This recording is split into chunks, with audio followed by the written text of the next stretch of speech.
Hi, so I'm KB with Nerdophiles. How are you both? Good, how Doing are great. you? Doing well, doing well. Okay, so my question is for both of you, but I'll start with you, Sarah, to answer first. As Marcus is really learning to balance his needs alongside everyone else's expectations, in addition to his mental health, it's really like Maxine is starting to open up and flourish in ways that we really haven't seen before this season, just making new friends, a new love, musicals and everything in between. But what I love and what remains between the two of them is that they will always care for each other in their own versions and own ways. So this season, I'd like to know, what does Maxine learn from Marcus kind of as they continue to navigate so much together? And the converse, what does Marcus learn from Maxine? So I'll start Mm. with you first, Sarah, to just talk about what Marcus teaches Maxine this That season. was a beautiful summary of Yeah. what happens this season.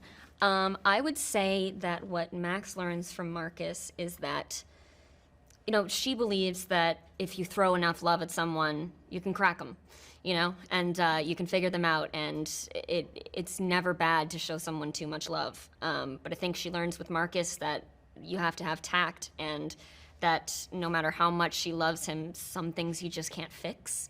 Not that mental health needs to be fixed, that's a stigma, But she wants to be there for him, and the fact that she can't, I think is like a very big lesson for her in that, like, not everyone functions the same way that she does. So I think that's the biggest lesson she learned from Marcus. Ooh, I like that. I like Yeah, that that's she great. allows him the space to kind of move through things at his own pace. Totally. I think big lesson I think that Marcus learns this season is that love and support uh, doesn't necessarily always come in the form that you want, and people are going to disappoint you. People might hurt you, even with their love. Maxine is doing everything for Marcus, everything right that she needs to do. She's really advocating for him and advocating for his mental health and for his life and for him, and in turn hurting him, and in turn making him feel betrayed. It's a betrayal of trust. And I think for Marcus, I think he needs to, a lesson that he learns from Maxine is that love comes in different forms, and even if you're hurt by it, it might be the right thing for you. I love that. Okay, so my last question is for both of you. Listen, we know that there is a Max, Marcus, Jenny love triangle all the time. Just in terms of their friendships, I mean, it's so funny because it's like, while Max and Marcus cannot let Jenny go, she can't let them go either Hmm. for various reasons. And so they're kind of in this loop between the three of them. So, how do Marcus and Max learn to set boundaries this season when it comes to their individual relationship with Jenny, while also learning to kind of maybe not interfere as much with the other's relationship with Jenny because it just impacts their like siblinghood a bit, I think it finds. But I'll start with you, Sarah. I think that boundaries have never been Maxine's strong suit. Really? I think she pummels through those like it's her day job. But one boundary she always respects is Marcus. When he says, I love Ginny, but I can't tell her, and you can't tell her either, Max is like, you got it. No matter how hard and painful that is, because she knows, that Ginny loves him too, and it would be so easy to just tell them, you love her, he loves you, like, be together. She respects her brother more, and she knows that that relationship is the most important, and so I think that's a very special thing. Absolutely. And what boundary for you, Felix, when it comes to Marcus, what boundary do you think that he kind of keeps between the Jenny, Max, Marcus boundary? Yeah, I think Marcus is aggressively setting boundaries as hard as he can, and it's less a boundary, I think, with him as more of he's pushing everyone away. He doesn't want to let Ginny's love in. He doesn't want to be ruining her, and he's like typical of a lot of people going through what he's going through. He's very isolationist. He just wants to keep himself sequestered away from everyone else around him, so that he can deal with his pain and no one else has to deal with it. So I think he's actively trying to set these boundaries, but in turn burning all the bridges that might actually save him. Well, listen, I think this season is so great. I've only seen the first 5 episodes, so I need to finish it. But just thank you both for taking the time to chat with Nerdophiles. Really appreciate it. Thank you so Of course. much. Thank you so much. Thank you.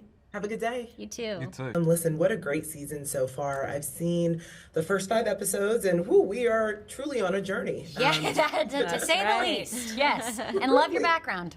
Oh, I know. I thank was like, you. that's A so cute. lovely, quaint family dinner that probably will go awry. Most definitely. So I'll start with you first, Antonia.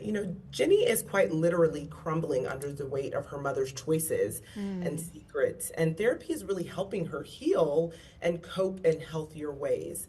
So how does Ginny find her voice in a new way and really step out of George's shadow this season, particularly in the midst of this trial and all of the family issues that will no doubt shift and change her relationship with Georgia forever?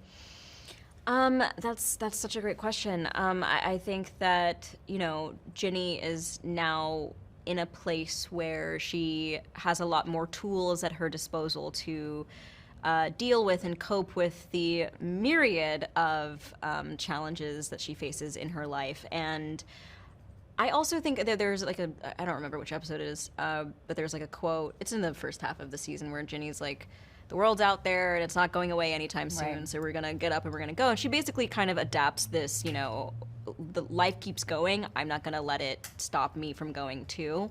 Sort of attitude that I think really just shows her growth and her capacity to sort of absorb the difficult aspects of her life and sort of transform it into something else, whether it be her poetry, her exercise. She is a jogger, I'm not.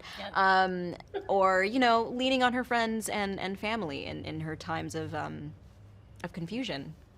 Yeah, I love that she now is fully equipped to deal with this, but it also kind of seems like Georgia is on the other side of the spectrum, right? Because I feel like for you, Brienne, there's a moment this season where Georgia maybe starts to believe that she didn't do any of these things.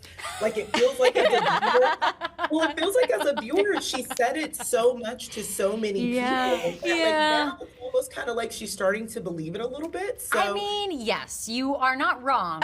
I think for Georgia, it all comes back to because Georgia knows her intentions were pure, she really cannot get behind this narrative that everyone is throwing around about being a serial killer. That to Georgia is an absolutely insane accusation that she doesn't take lightly. Georgia does not view herself in that capacity at all. which is so interesting to me because as she continues to lie to the people that matter most, right? Like she hasn't told Paul the full truth. Right. She hasn't told Zion the full truth. Right. And really, in a lot of ways, she doesn't tell anyone the full truth. How as the season progresses, how does that impact her relationship with her family and particularly with her kids? For the worse. We really see Georgia fully break down. We see Georgia flattened out, literally. I think season 5 or episode 5 ends with Georgia laying on the ground. We were trying to mentally, emotionally, physically show Georgia's fall from her version of grace, really. Yeah. And as brutal as it is to watch and as brutal as it was to do, Georgia needs to face some consequences for the pain that she's put her family through. And Georgia is very stubborn and not as self-aware. So I think it took being this extreme to get Georgia to come outside of herself and take a really good look in the mirror and realize the domino effect she's created over the last decade, really.